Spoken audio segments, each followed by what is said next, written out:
Hello and welcome back to Cooking with Lauralee. I am Lauralee. Today you will be a part of this awesome Easter collaboration. Yes, 5 recipes, if not more, for you all to have to prepare for your Easter celebration. I want to encourage you all to check out each and every channel, as we are fantastic, experienced, and we are all creative channels with our own style. Make sure to comment on each video if you're not subscribed, but of course the goal is to subscribe. I will be sharing with you how we celebrate in our home as we are Christians. I came up with this recipe as I was meditating on the Bible story of Jacob and Esau. You will see that I say with warm, spicy, red ingredients to reflect Esau's red, furry, and hairy body. You can find the story in Genesis chapter 25, verse 19 through 34, and I will link below one of my favorite pastors, Pastor T.D. Jakes, and his sermon on Jacob and Esau. He does a fantastic job and he explains it so eloquently. So to give you the short version of Jacob and Esau, Isaac and Rebekah was the parents to Jacob and Esau. They were twin brothers. Isaac prayed for the Lord to bless his wife because she was childless.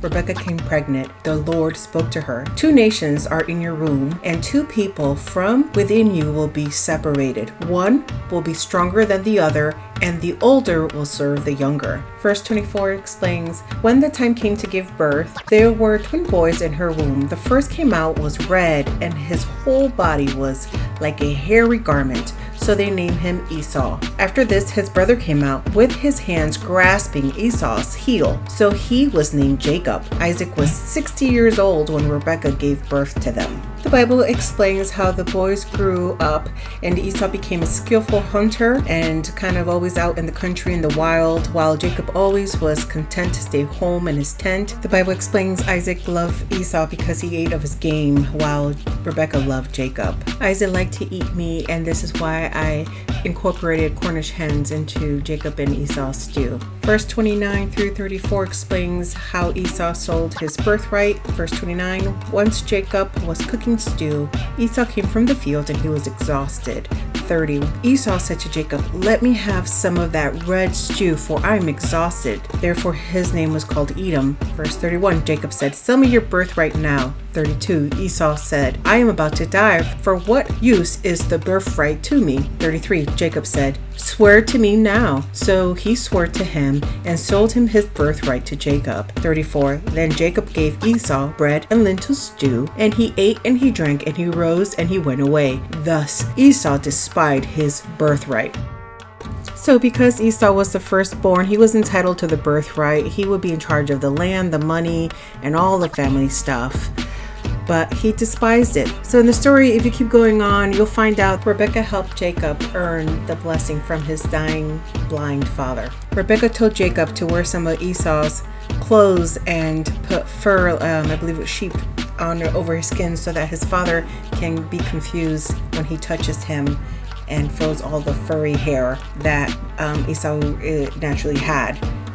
And the Bible says that Jacob was very smooth. And so in doing this, they succeeded, and Isaac was able to speak the blessing over Jacob. The Bible goes on to explain how, Jacob ended up running away, but later on, Esau and Jacob were able to make amends. So go ahead, don't be afraid to go check out the story, learn more about it. As I mentioned, I linked the sermon below with T.D. Jakes that does a well explanation of Jacob and Esau's story.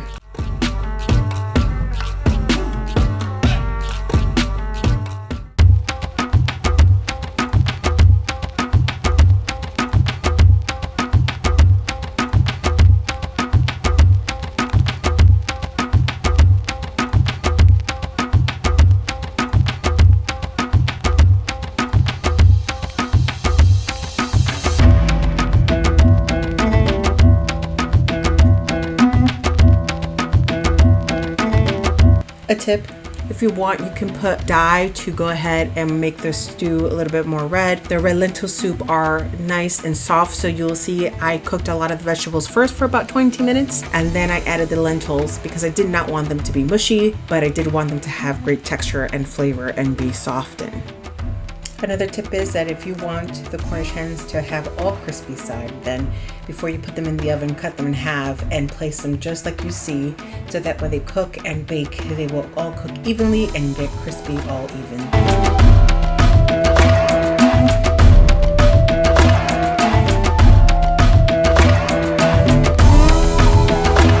So this is my interpretation of Jacob and Esau's red lentil soup with, of course, Issac Cornish hen. I was having a little fun here. As you can see, I was mimicking Esau red hairiness with the red peppers, ginger, and cabbage. I hope you learned something new. I hope you learned something more about me and my family, and I hope that you will all enjoy this wonderful, delicious Easter meal. Please check out all the other channels as they have their own interpretation of Easter. Thank you so much for watching.